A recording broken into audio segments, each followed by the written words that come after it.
Good afternoon. My name is Scott Redler, Chief Strategic Officer at T3Live.com. Welcome to today's recap. So, what an interesting day. It's Monday. We had one of the biggest, sharpest sell-offs we've had in months on Friday, and then we came in today not knowing what to expect, right? The futures are down 10 to 12 handles, giving a little downside follow-through to the break that we had on Friday below a lot of key levels. So at least we had that open. Why do I say that? Because if you were short overnight because we were so weak, you know what? You got paid a little bit if you weren't a chasa. You know what a chasa is? Look it up. Okay, if you didn't overstay, you're welcome. And if you got stopped out at 2160 or 2148 in the S&P cash, you didn't feel too much like a jerk. With the futures up 15 handles, they were down, so you could have bought it back. So we knew a few things coming in. We knew our pivots and our levels and how to actually go about trading. So if you look here, this is the chart that we posted, or I posted. S&P cash right here, coming in to retest basically where it broke out from. I drew the line a little bit off. We said right down 2127. Okay, that's all we know is, first we know two things, obviously. Where we broke down from, okay, and then where a retest, I drew this a little high, of the 2-year range, which came in right around 2127. What we also knew is where we broke out from, which was right here, okay, which was about 2100-ish, and then the 200-day, okay. So if you come back to me, that's all we knew. That's all you know coming in. Everyone was in the same boat. So from my note, I said, you know what we could do? Try and buy versus a 15, 30-minute low. I outlined bigger support areas, and then the pivot, which was Friday's low, that if we reclaim it, you know what, buy versus the low, map out resistance, and maybe you can make some decent money playing a bounce. No one ever knows how big the bounce is going to be, but if you map out like resistance 1, 2, and 3, you don't have to. So again, 21.27 Friday's low. Pre-market we were down near 21.20. All of a sudden, we didn't get the 2100 that some would have wanted, so you had to buy a red to green move, which is another thing I talk about on Twitter. And in my note, let's play something to go from red to green, meaning from negative to positive, and then maybe a push. And again, nobody thought we were going to push like this, but you don't have to. Okay, you can test levels each and every way. So you go back to the chart. Again, this is where we broke down from.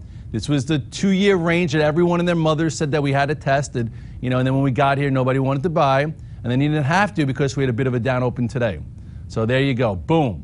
All right, and you take a closer look, and what could you have done? Okay, you could have, once we went from red to green, you could have bought the S&P cash right here at 2127 with a low on the morning. That's 8 handles, and you would have made about 40, not so bad. Or you could have done pretty much what I tried to do. I figured, maybe, I bought the spiders.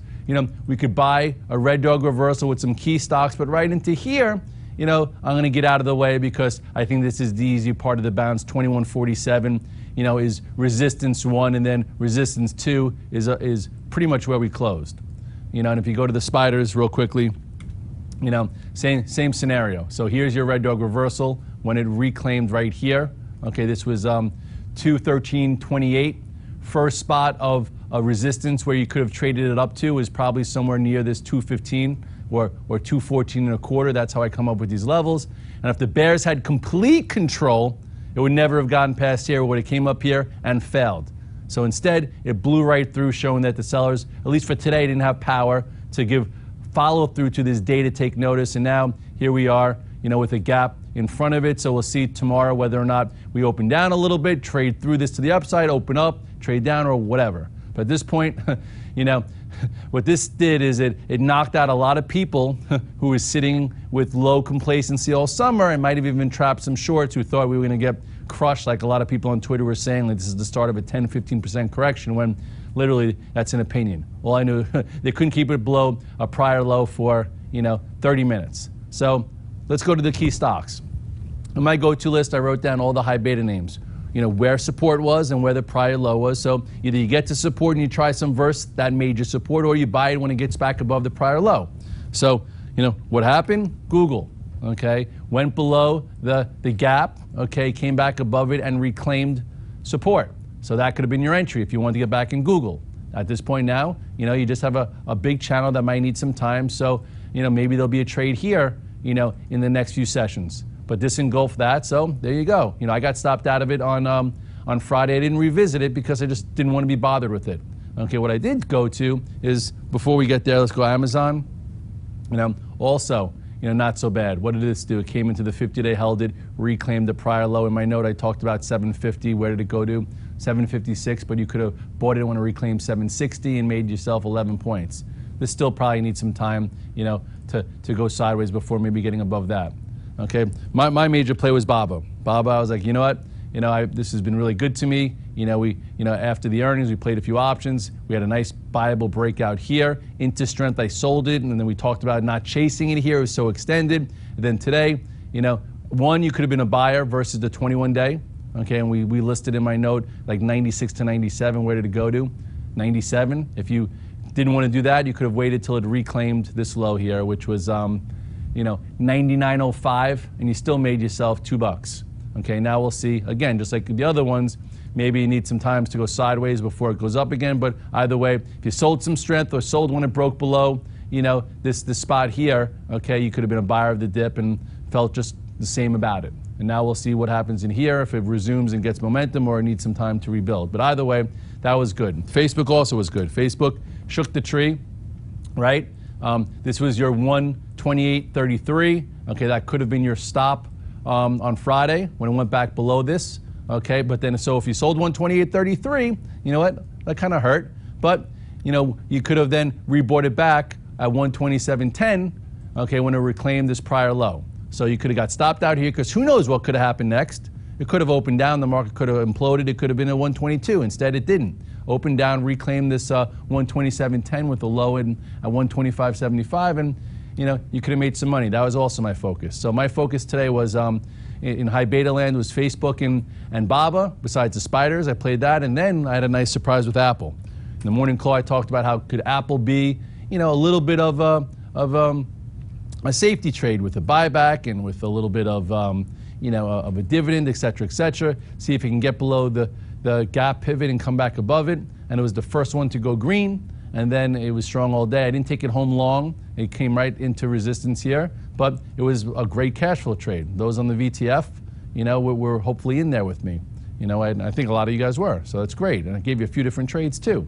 But these are the thoughts, and I think if I might have even said it in the morning call, I don't know. I did a long form version for everyone. Usually I do a morning call express, which is like 5 minutes to give the quick take of the day. But I felt today that I wanted to try and elaborate a little bit more and give it to everyone besides just Redler All Access, because I feel like a lot of people wanted strategies on how to handle today, versus just being feared away from the market that we're going to fall 15% and the world's going to end again, because the world didn't end again, and the world rarely ends. And if it does, you won't be here anyway. So might as well not worry about the world ending. Just have a process and a plan and know your time frame. As far as the banks really didn't, sell off too bad. JP Morgan, Red Dog reversal, came in below prior support, came back above it, still hanging around, believe it or not. So, that looks somewhat constructive. The new issue land, we talked about, can 100 hold an ACIA? Well, it did. So those of you who buy the dip did pretty well here. Nice little bounce. Now we'll see with time, if it could build to go and get momentum, but buying the dip there worked for some of you. TWLO, same kind of thing. Okay, nice and tight. Okay, the lower end of the range didn't even get tested. Held higher. It's above the 21-day. It still looks okay. At some point, if the market gets better, maybe that goes. And then even LN. LN, as harsh as it was to the downside, on Friday, kind of reclaimed the whole thing. And still looks like it's building a nice pattern here. I'm not in it. I'm going to have to revisit it at some point. You actually have like a little descending channel right here where, for momentum, if you can get above and stay above this, perhaps, the next spot will be up here. We shall see. But all in all, you never know what's going to happen. That's why I say when you break the 8 and 21-day, get out of the way. Okay, and if you get out of the way at the 8 and 21-day, you can always try it back at the 50. You can always try it back lower. Okay, if sometimes it gets below and no downside follow through, yeah, it's a pain in the butt to get back involved, but the time that it breaks to 50, the 100 and the 200-day, at least you're not getting blown out of the water.